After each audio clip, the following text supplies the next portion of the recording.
गुरुदेव और माँ गायत्री के चरणों में कोटि कोटि नमन। आप सभी को प्रणाम।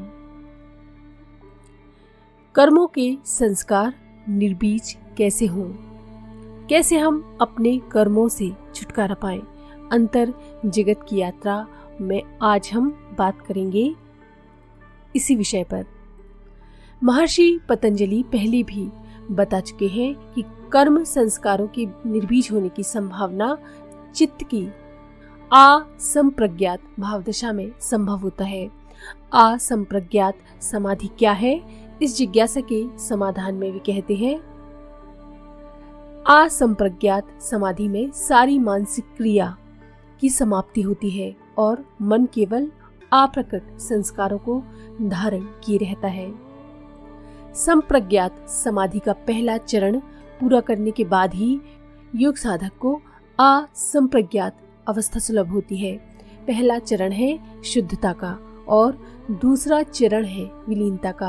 हालांकि ये दोनों ही क्रियाएं मन की ऊपरी सतह पर ही संपन्न होती हैं। भीतरी सतह यानी कि अवचेतन मन, पूर्व जन्मों के संस्कार उसमें ज्यों के त्यों बने रहते हैं। इनका नाश अभी भी नहीं होता। हालांकि ये अप्रकट रहते हैं, फिर भी इनकी उपलब्धि बरकरार रहती है। परम पूज्य गुरुदेव इस भाव सत्य को अपने वचनों में कुछ यूं प्रकट करते थे। वे कहते थे कि निष्काम कर्म करते हुए मन शुद्ध हो जाता है, विचार और भावनाएं धुल जाती हैं, तो संप्रज्ञात समाधि की झलक मिलती है। लेकिन इस शुद्धतम अवस्था में भी मन तो बना ही रहता है, लेकिन ये जब मन ही विलीन हो जाता है तो समझो कि असंप्रज्ञात समाधि उपलब्ध हो गई। पहली अवस्था में कांटे हट जाते हैं, छट जाते हैं, तो दूसरी अवस्था में फूल भी गायब हो जाते हैं। असंप्रज्ञात समाधि की ये भाव दशा बड़ी अजब गजब है। साधारण तौर पर मनुष्य तो इसकी कल्पना भी नहीं कर सकता।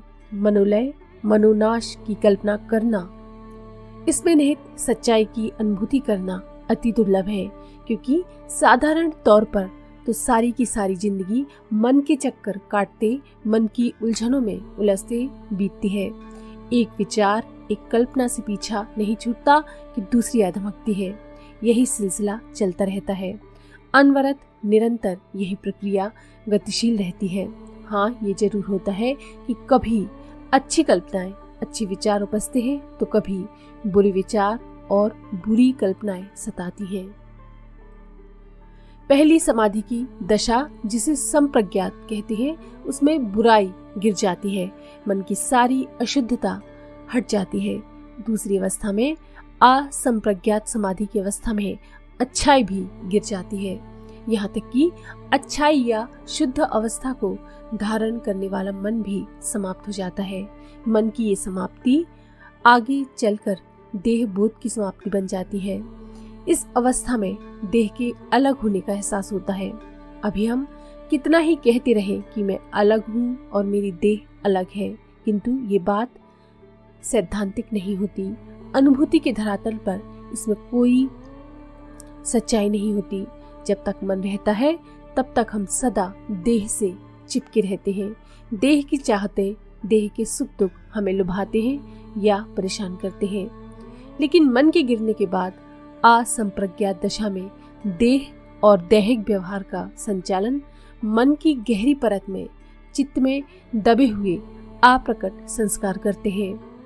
अतीत के कर्म बीज, पहले जन्मों का प्रारब्ध, बस इसी के द्वारा जीवन की सारी गतिविधियां चलती रहती हैं। असंप्रज्ञात भावदशा में नए कर्म बीज इकट्ठे नहीं होते, क्योंकि इनको इकट्ठा करने वाला मन ही जब नहीं रहा तो फिर ये किस तरह से इकट्ठे होंगे। अब तो बस जो कुछ अतीत का लेन देन है उसी का समाप्त होना बाकी रह जाता है। कुछ भी नए की गुंजाइश या उम्मीद नहीं रहती। जो भी साधक विदेह है या प्रकृति लय है, वे अद्भुत अनुदान पाते हैं। विदेह का अर्थ है जो जान लेता है कि अब वो देह नहीं है। ये अनूठी स्थिति उसे असंप्रज्ञात समाधि के बाद ही उपलब्ध होती है। असंप्रज्ञात समाधि की विभूतियां तो उसे पिछले जन्म में ही प्राप्त हो चुकी होती है। इस जन्म में तो वो प्रारब्ध से ही असंप्रज्ञात का वैभव धारण किए हुए जन्मता है। उसे जीवन की शुरुआत से ही इस सत्य का बोध होता है कि वो देह नहीं है, देह तो उसने सिर्फ धारण की है। पिछले कर्मों का हिसाब किताब बराबर करने के लिए पिछले कर्म बीजों को नष्ट करना है, कर्मों का सारा खाता बराबर करना है।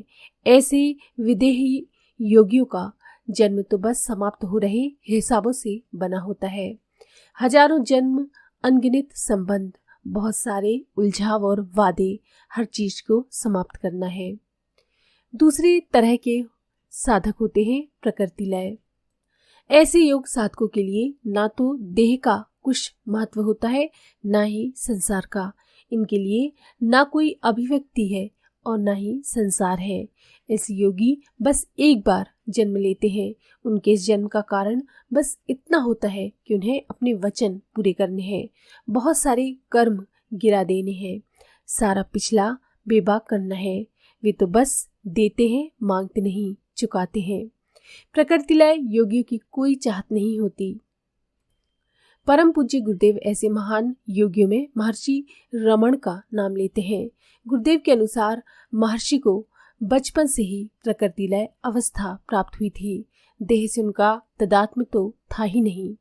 किशोरावस्था के लगभग जब उन्हें मृत्यु का अनुभव हुआ तब तो उनकी दशा नितांत भिन्न हो गई। ऐसी भावदशा उन्हें उपलब्ध हुई कि ना तो दैहिक तदात्म्य रहा और न ही प्रकृति का।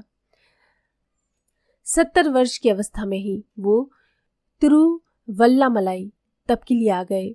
उनके तप का प्रारंभ इस जिज्ञासा से हुआ कि मैं कौन हूँ, क्यों देह नहीं हूँ, प्रकृति भी नहीं हूँ। ये सत्य उन्हें सदा से प्रत्यक्ष था।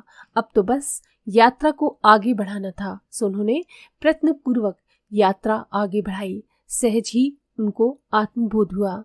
साथ ही कर्म बीज भी समय के अनुसार नष्ट हो गए। महर्षि रमण के तप के प्रभाव से समूचा देश भी प्रभावित एवं प्रकाशित हुआ। इसी संबंध में भगवान बुद्ध के जीवन की एक घटना बड़ी ही भावभरी है। निर्वाण के अनुभव के बाद भी भगवान तथागत मौन थे। मगध सम्राट के साथ अन्य कई राज्यों के नरेश उनसे प्रार्थना कर चुके थे कि वे कुछ बोलने की कृपा करें, निर्वाण की परम अनुभव के बारे में बताएं, परंतु भगवान हर बार ये कहकर टाल जाते कि अभी ठीक समय नहीं आया। एक दिन अचानक तथागत ने घोषणा की कि वो पंचशाल गांव में अपना पहला प्रवचन करेंगे। सम्राटों के आग्रह को अस्वीकार कर एक सामान्य गांव में प्रवचन, और इस गांव में वैसे ही कुछ झोपड़ियां बस थीं। तथागत की घोषणा से गांव के लोग तो जैसे उद्वेलित हो गए। हर्ष एवं आश्चर्य से उद्वेलित उत्तेजित गांव के लोगों के बीच भगवान बुद्ध प्रवचन करने हेतु पहुंच गए।